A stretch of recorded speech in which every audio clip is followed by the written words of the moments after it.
We have a question from Ian. He says, I was hoping you could go more into your heavy hands work and long walks after your lifting. For your heavy hands work, you mentioned you use the dumbbells and ankle weights, but you do not but do you do anything more complicated than the simple pump and walk as Dr. Schwartz introduces for beginner heavy handers during your walks? Okay, I love Leonard Schwartz, the late Leonard Schwartz. I love him. But ain't no way I'm going to be doing that stuff in public, okay? No, I'm not going to do aerobic dance medleys. I walk like this. I have my ankle weights on, which are great because of my legs. I got to be careful about that.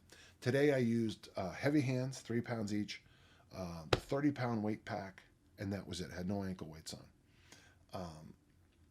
In hindsight, I actually probably should have worn them, but I didn't. I am shocked that if you have the 3-pound weights, 1.5 kilo, 2 kilos in a hand, and don't lose your mind. Stay lighter.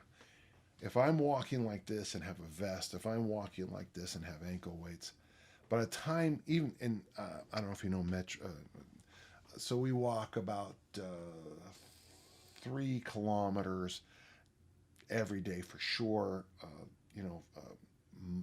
Sneaking up on 2 miles every day for sure. Some days I've gone as long as 10 in a day. That was crazy. It was just weird. It was that weird kind of tired where you're not like tired, but all you want to do is eat and sit down.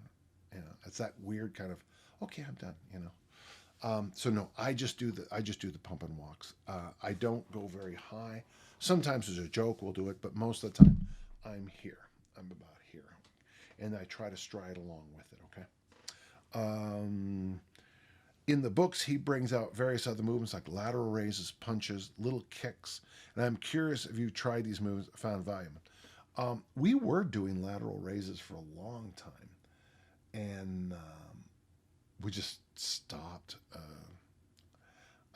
I just think the heavy hands, pump and walk are all you need. But if you like it, do it. And once the weather starts to improve here, and once I can get back into the mountains, I can do a lot more stuff in the mountains with all the trees around than I do in my neighborhood here in Murray. I mean, I live in a respectable place, for God's sakes.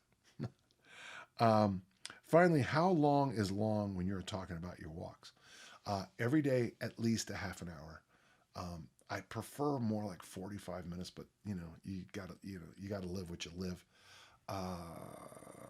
Weekends, I try to get at least one 1-hour walk in. Yesterday's was just delightful. I was supposed to meet up with my daughter at the ice house, and I said okay, and I looked at the little thing and said, oh, I'll be there, and I walked for an hour on the way there, and I realized that I was gonna be late because it was so much farther than I thought it was. When you drive, you forget how far things get. So yeah, and if you can't, like once a month, it'd be great if you could really.